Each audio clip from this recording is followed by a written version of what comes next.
Welcome to another episode of Management Muse. I'm your host, Cindi Baldi, and this is my husband and co-host, Geoffrey Tumlin. Yellow! Welcome to the podcast where we try to inspire better work performance. Thanks for listening.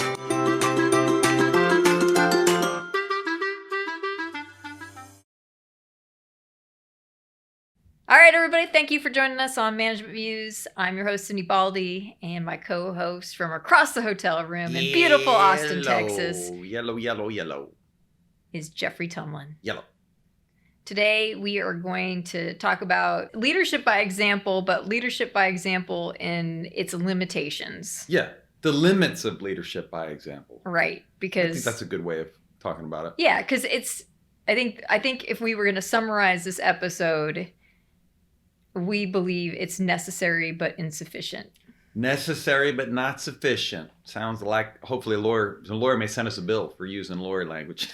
No, that's academic language. Is it necessary but not sufficient? Yes. I thought the lawyer said that. No, that's stats. That's like stats stuff. Oh, all right. So this episode was inspired by a conversation that I had with somebody I was coaching, somebody I think is a really great manager. And he was expressing his frustrations about an employee because he felt like he was demonstrating behavior that he wanted her to pick up, and she wasn't picking it up. And he, he is. I think he is a really good leader. Yeah. I think he would be somebody that like you actually would want to follow. Sure. And I actually also happen to have coached the person he was talking about, and I know that this person actually really likes her boss. And so it wasn't like intentional. And so knowing those two pieces of the puzzle, I was like, yeah, people don't always connect the same dots together that you think that they should connect together. Yeah, that's right. That's our first problem is... you think it should be obvious what people are picking up from it, but it's not. That reminds me of a story of, it's been a while, but I was doing a gig with our mentor from season 1, Howard Prince. We talked about him in season 1, kind of leadership studies pioneer.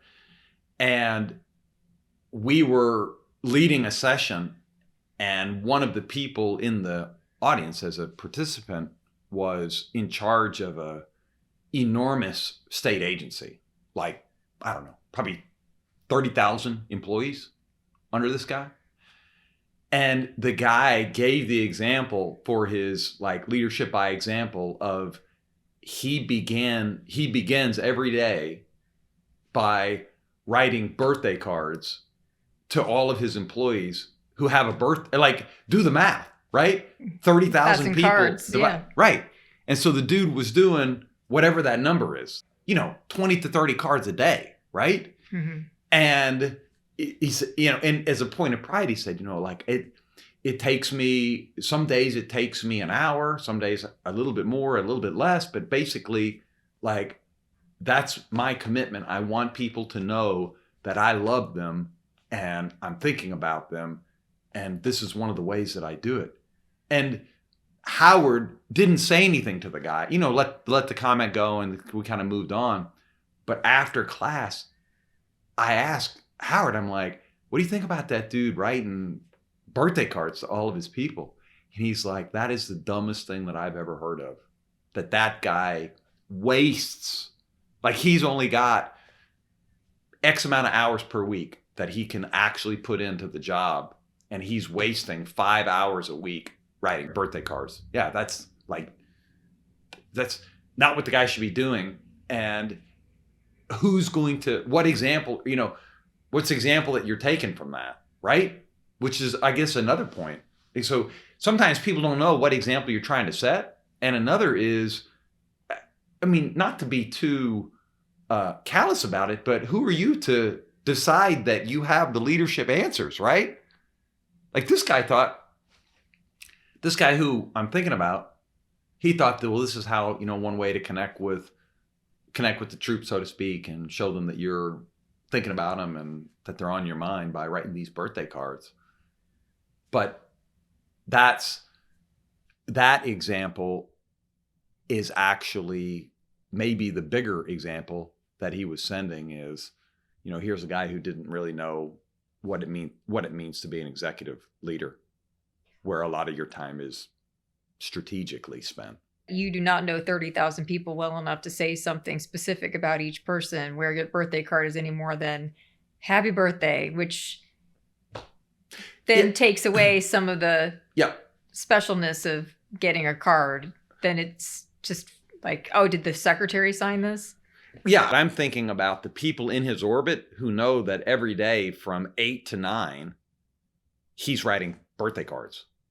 Like the guy in charge of this gigantic operation is reserving whatever, I don't know how many hours the guy worked a week, but that, a non-trivial percent, whatever, 10% of his entire working hours spent doing this. So I'm glad we're having this conversation. Problem number one with why leadership, for example, is necessary but not sufficient is people may not know what you're trying to tell them. Problem number two is you may not be sending the message you think.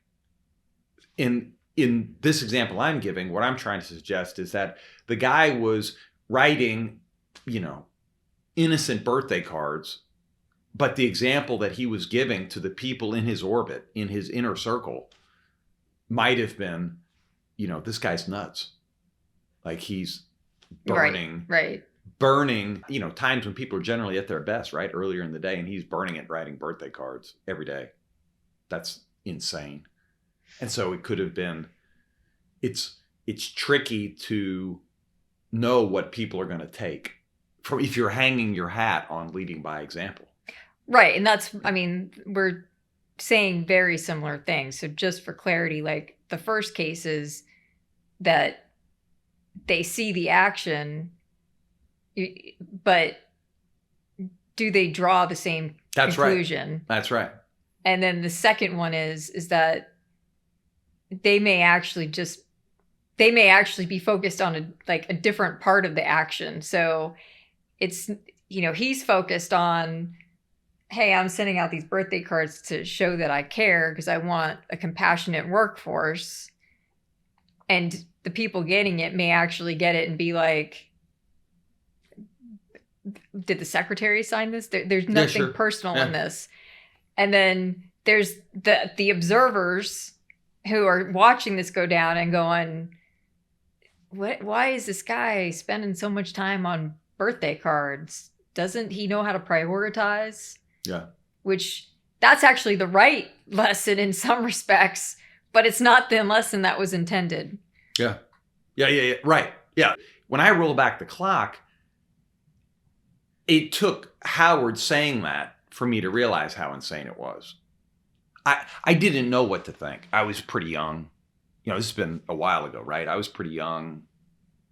And I was just kind of starting to rub shoulders with some of those very senior people. And so I just kind of asked Howard, what do you think? Is that does that make sense? And then, he had his reaction, which now today, it makes sense. Like, with the work that we've done working with senior executives, what are you doing? I mean, you can, everybody wants to say, well, you should be a leader by it. That's what everybody says. It's like the throwaway, I'm a leader by example. And again, I have no issue with it in theory. Here's the funny thing. Everybody says it, but then when you start talking to a number of them, I will not say all of them, because certainly we've had some really great leaders. But many of them, you get down to it and you start talking to them and you're like, your leadership by example? Because you're leaving every day at 3. Right.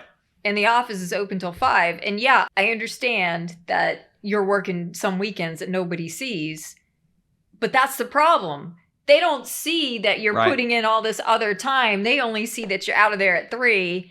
And so what they're learning from the example is, hey, we may be able to cut out early, or we can goof off. We used to go to Freddy's Frozen Custard all the time, and we would know when the manager was on duty. Oh, yes. Because I do know. I would order the small, and it would be heaped if the manager wasn't around. Yep. But if the manager was around, you only got to the top of the cup. And that's happening all over the place with these, one of the things that we run into a lot is somebody who is like, well, I'm salaried and I can leave early. And so I leave at 3. And, not all jobs are conducive to that. Right. And so like, you have to think about that when you're taking a salaried job, like, okay, I'm going to work a lot more and have some flexibility, but does that actually mean that I cannot show up when my employees are here? Well, maybe not. So anyway, I bring that up because like we get a lot of people who say, oh, leadership by example. And then their actions are sending a terrible message and they have a justification for it. But when you point it out to them, like, look, they don't see you on Saturday. They see you leaving at 3. Yeah. They don't want to change. And so all of a sudden, leadership by example isn't that important. Yeah. I agree. I think it reminds me of another wrinkle. I don't know if we're going to get like 800 reasons why we don't like this by the time this is done. Could be. But it's like people aren't paying that close attention. And so, they're often not paying very close attention when things are running normal, which is when you're trying to actually lead by example. Right. But they notice all the ways that you're breaking rules. Oh, sure. Yeah, I mean, or perceived to be breaking rules or perceived to be getting a perk that you're withholding from them. Yeah, people, as you and I've said before, probably on these podcasts as well, it's people pay attention to rewards, punishments, unfairness, or any perceived unfairness. Who's getting rewarded, promoted, bonus, etc. Rewards, punishments, what's happened to this person, why did they get fired, etc. And then something that doesn't seem right or doesn't seem fair. And then the another point that I wanted to bring out with leadership by example is, it assumes that they have visibility over you. Like it assumes that they see what you're doing to even have the dots to connect. Yeah. And a lot of people are managing enough people or like managing people who are in remote locations where like not only is your manager not seeing everything you're doing, but they're not seeing everything the manager's doing. And then even if they are co-located, a manager oftentimes spends a good amount of time in meetings. And right. So, and if you're not posting that on your door that you're in X meeting, they're going to assume you're out having fun. Yeah. Yeah, it's interesting because I think a lot of people misappropriate or they misinterpret leadership by example to mean, well, I need to do some stuff that the troops are doing. I need to get my hands dirty sometimes. And we've, in a lot of our work, we've had that happen where people say like, a lab director at a hospital, well, how come she's not occasionally drawing blood? Well, let me tell you why, Hoss, because there's 15 of y'all and one of her, and y'all have an inspection coming up in a month. And like, if you get too overboard on this idea of leadership by example, I think sometimes the leader thinks, well, I need to be showing them that I'm willing to walk the walk, do some of the things that they do. And occasionally that's not bad, but a lot of times that is the last thing. If it's routine, it's bad. Like if it's just a rare situation where you got to pop in and just help out because they're drowning. Okay. I think that is that if you're trying to express, we help each other out, even when it's not our job. Yeah. Fair enough. But if you're always pitching in, then there are two things with that. One is that like you're getting paid a higher salary as a manager to do higher level work. Yeah. And so you like organizations want you working to the top of your position. And if you're a manager and you're doing blood draws and the blood draw people get paid $14 an hour, but you're now not doing your job to do a blood draw job, but you're getting $40 an hour. Yeah. Like this is not efficient Yeah. for the organization. Yeah. And I think people sometimes do that, wind up doing too much of that because it just makes them feel like they're getting something done.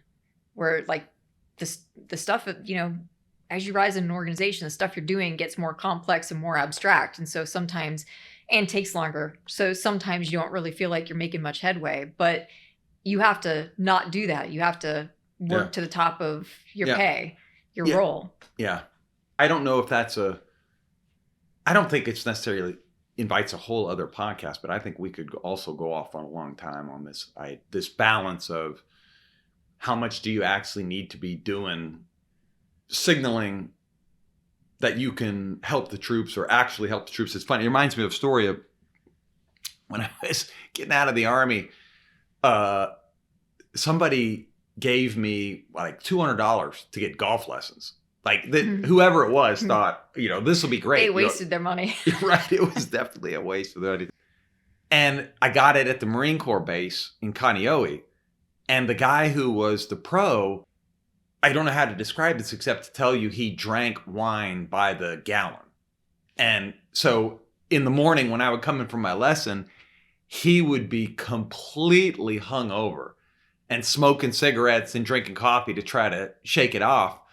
And he would sit in the golf cart to get out of the shade. So he's sitting in the golf cart watching me, you know, hit these balls terribly. And he, you know, and he'd be like, no, do this. No, do this. No, do this. Oh, it's like, my head is killing me. No, do this. No, do that. And then just about at the point where I would be like, what am I doing? I can't believe I'm paying money for this hungover dude to sit in a golf cart and tell me what I can't do right. He would be like, oh God, all right, hold on. And he would get up and he would he'd give me that. And he'd take my club and he'd stand there and he'd be like this, watch my shoulders. And perfect golf shot, perfect straight. And he'd be like, here, take this. I'll get back in the cart. And he'd get back and it gave me that, like, okay, all right, this guy, he knows what he's doing. And it gave him just that little boost, right? Like, oh yeah, he is really good at this. And so there is a certain element of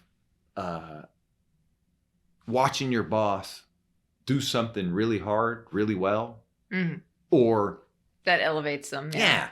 Watching your manager who can do something that you can't do. And so you're like reminded of, oh, okay, all right.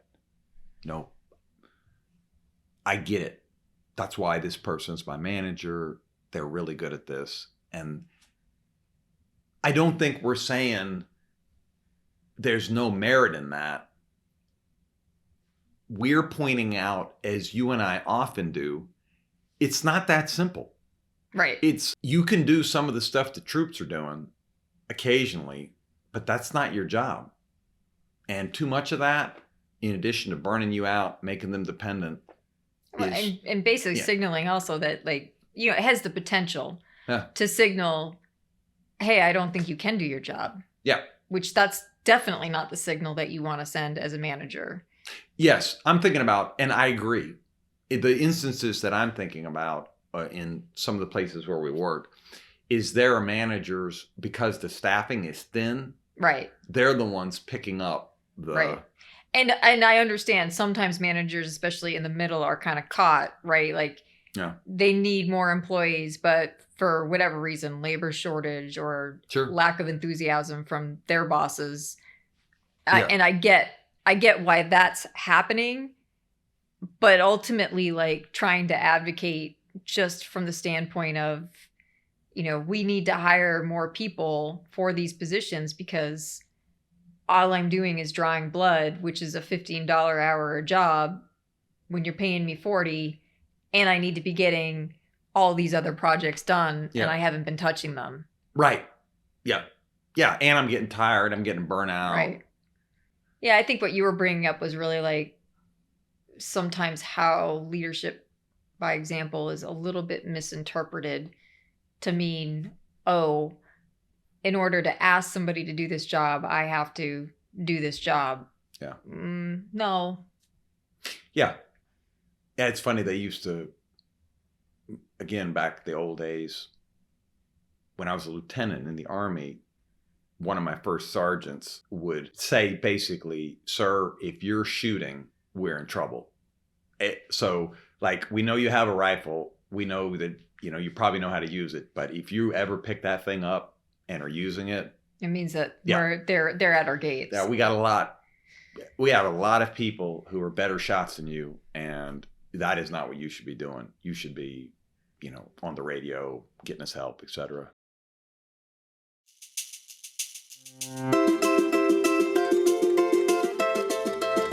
Hello, Musers. Now it's time for commercial break. So we do a lot of coaching with executives. Executives and managers. Yeah, true. Executives, managers, and it usually comes in two parts. One is what we kind of call good to great. People who are good at their jobs, but maybe they've landed a new promotion and trying to get off to a racing start. And so we help them think through issues and bring content that they need to get a little better in certain areas. Maybe they're not that great at delegating. Maybe they need a little more work running meetings, whatever. And so that's kind of the good to great coaching. And then there's coaching we do for people who are having struggles. They've got a big challenge they're working their hands around, a group of people, some of their direct reports are fighting, or they've had a position for a while and they just don't seem to be getting their sea legs under them. And we help people kind of right the ship. So good to great and kind of help with the struggle coaching. It's all one-on-one. Everybody we're going to put you up with has a PhD in management or a related discipline. So you're getting somebody who not only has business and management experience, but they've also thought deeply about some of the struggles that happen in organizations. And so you get a lot more than opinions. You get stuff that's science-based from somebody you can trust. And everything we do is confidential. And so that is coaching. If you want it, tell them what company to talk to. Bong bong. OnDemandLeadership.com. OnDemandLeadership.com. Get out there. Get out there. Look us up. Yep. Give us a ring.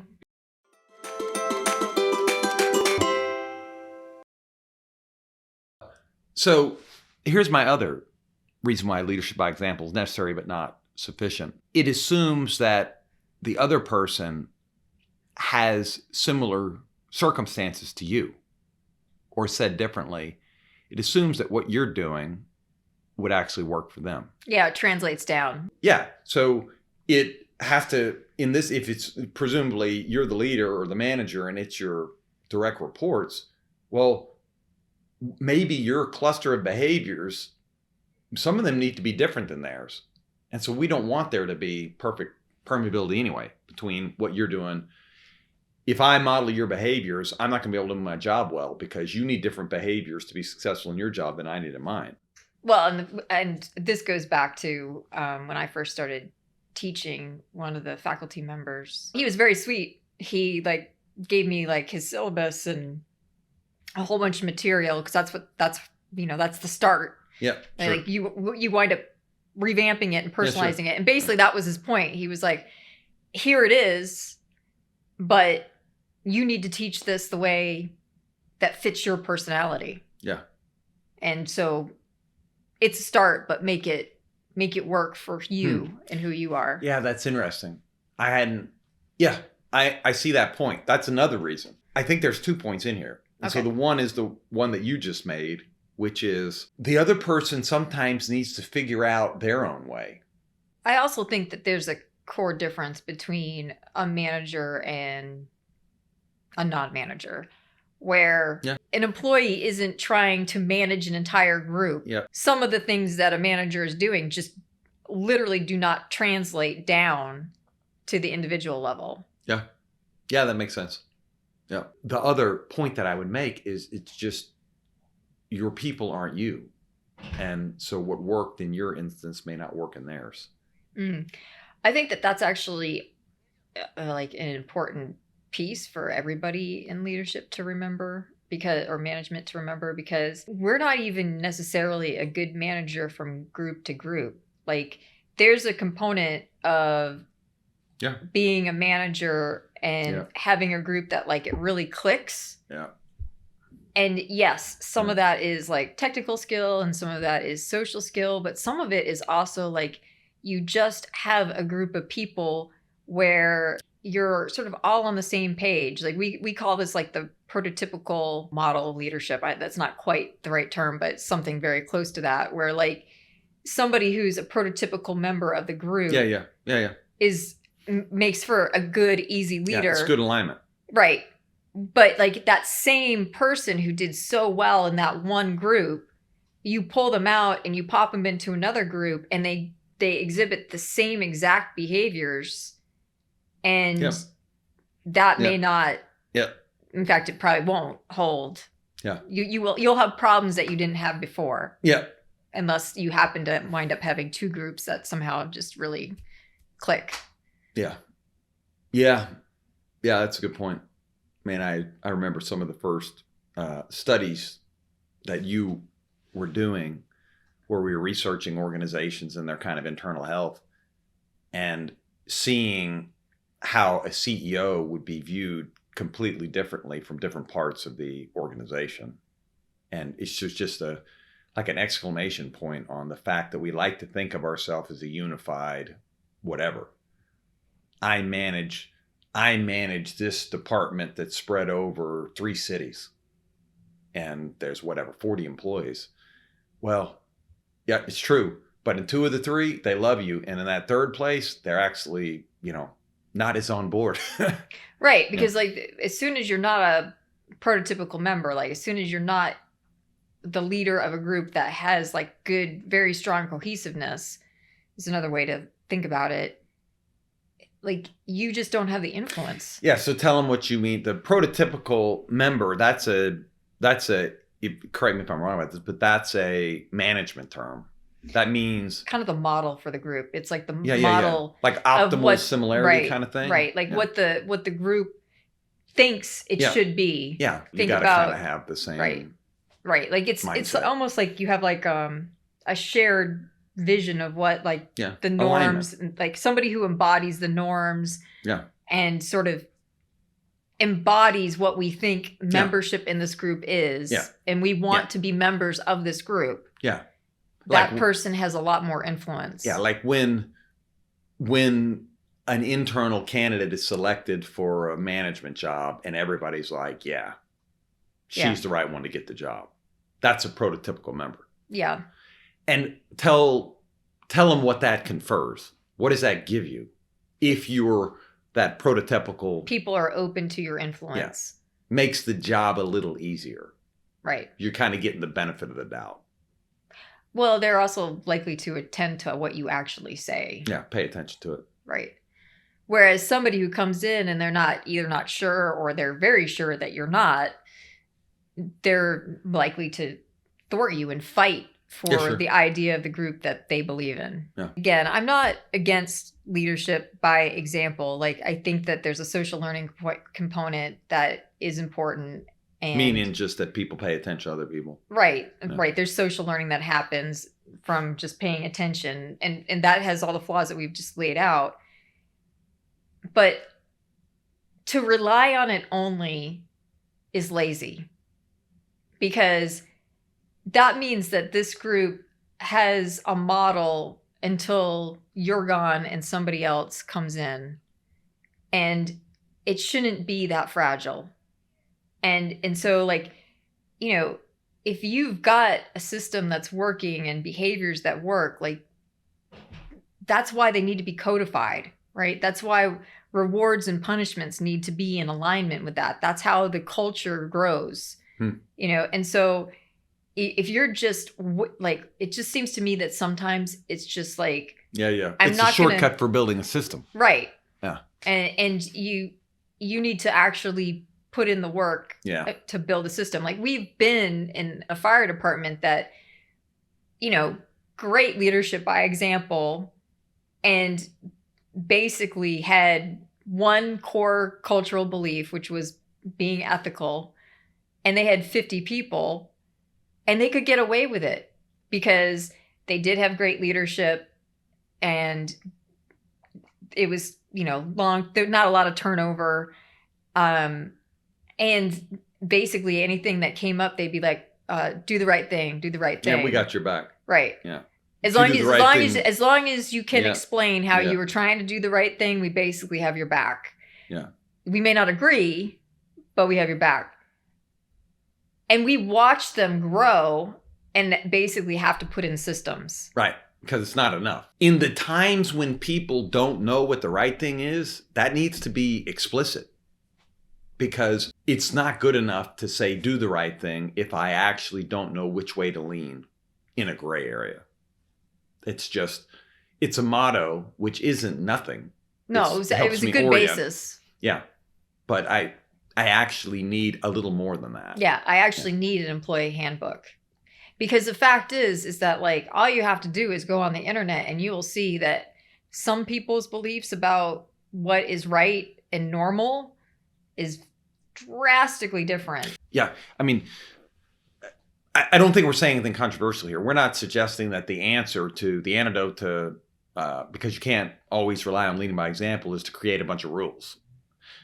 But as your organization grows, and many of you listening to this are already a part of fairly mature companies, there's going to be rules and regulations, as much as people may like to rail against rewards that. and punishment. Yeah. And some of them are going to be formal and some of them are going to be informal. Yeah. I think what you're saying is an important piece is that, like, again, it's sort of a laziness. Well, do unto others. It turns out some people are willing to accept pretty bad treatment. So we don't want to go by that rule. Sure. We need to be a little clearer about what our expectations are. Yeah. And we can have a negative reaction to the word rule, but it's setting expectations. Yeah. Yeah. And there's nothing wrong with setting expectations. It helps everybody coordinate. Yeah. Yeah.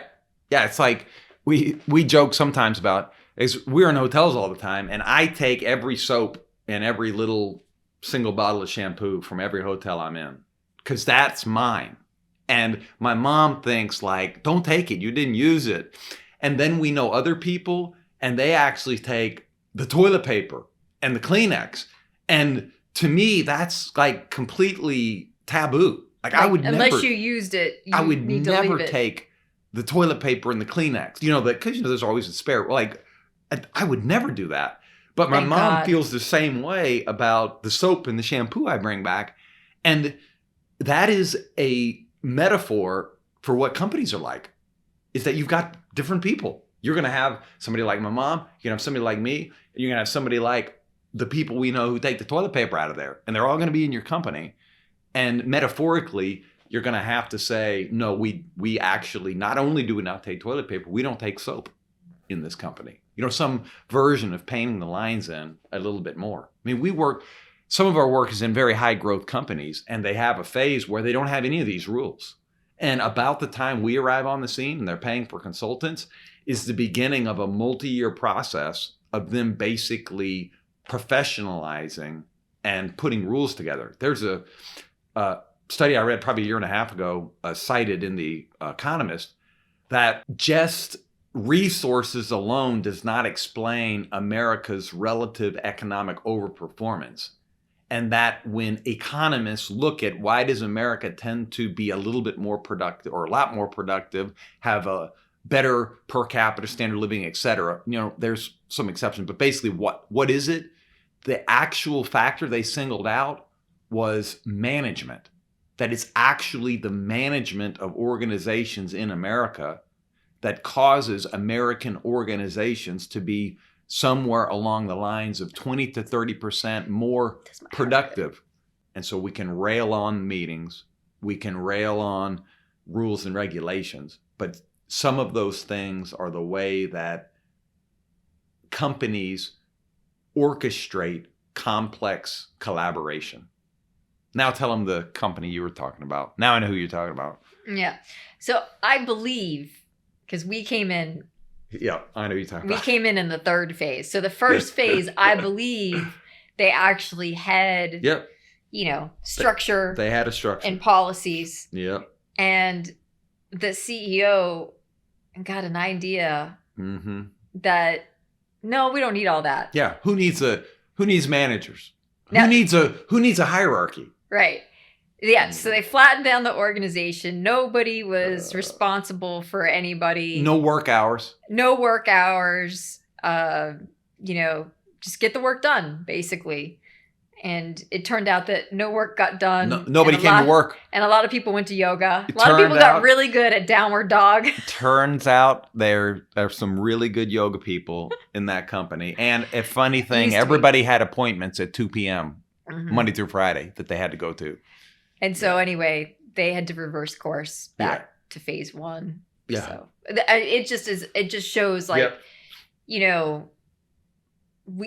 you do need to actually have policies and systems. And it is one of the, as Geoff was getting at before, it is one of the hardest things. I'm with an organization right now that is in this process. They started tiny and they're now pretty substantial, and there's no way they're not going to be much bigger in the next year and the next year from now. They are going to grow exponentially. And this is a very hard and painful process to figure out, how all the jobs are shifting and keep up with rewriting job roles and then communicating it so that way, and then enforcing the hierarchy and the job roles on the people who are used to going to the one guy who was in charge and they could go to him for everything. And so the system, the people who were there before are always pushing for that easy access, the old days, and the old days are gone because you can't have old days in 100-person plus organization. That's too many people for one person to be responsible to everybody. Yeah.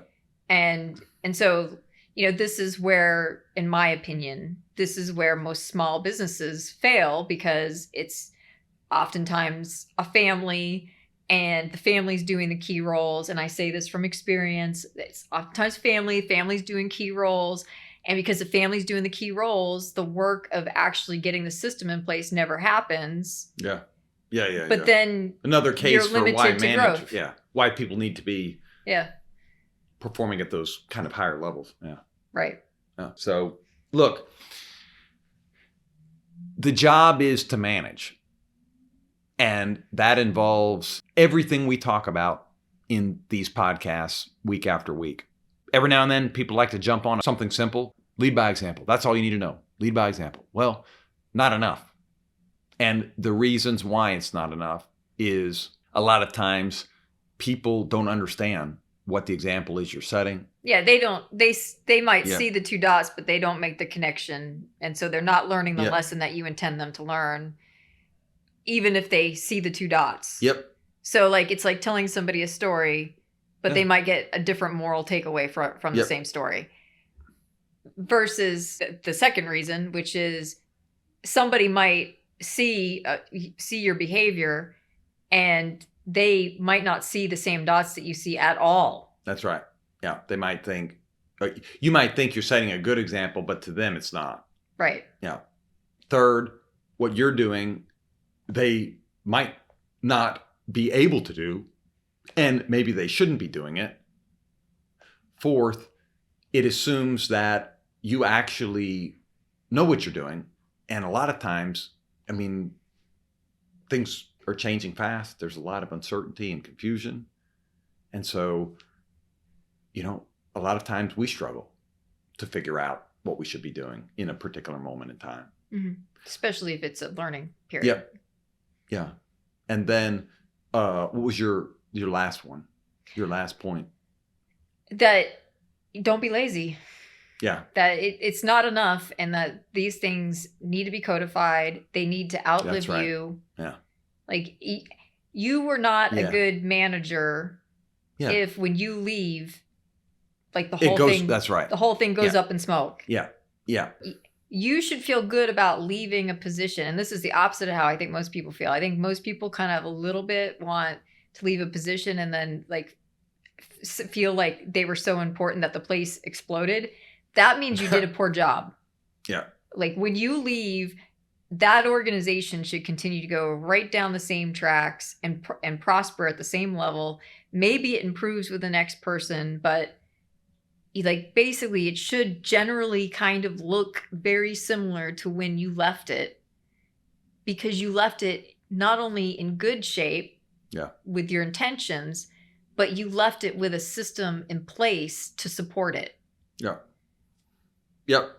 Yeah, it's good. And that's homework, I think. Is if you like leadership by example, keep trying to be your best self, but ask yourself, if I had to write this up in a couple pages worth of do this, do this, do this, what would it look like?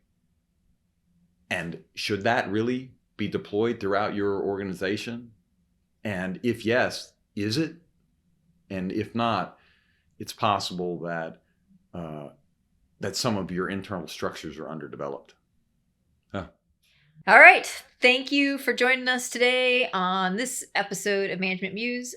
We appreciate any of the stuff that you can do to help further promote us. Social media, people. So that way we come out of the swarm of podcasts. That's right. Wake up, nerds. Wake up, nerds. Yeah, we need you to boost us up. Yeah, we would appreciate the help. That's for sure. We need to break through the thicket of other people in their podcasts. We gotta I won't say that we'll ever get past true crime, but we want to be true crime adjacent. Yeah, we'd like to just, yes, that's probably a good way of saying it. True crime adjacent. We'd like to be true crime adjacent to your podcast choices. So anyway, thank you for joining us, and next time. All right, we'll see you later.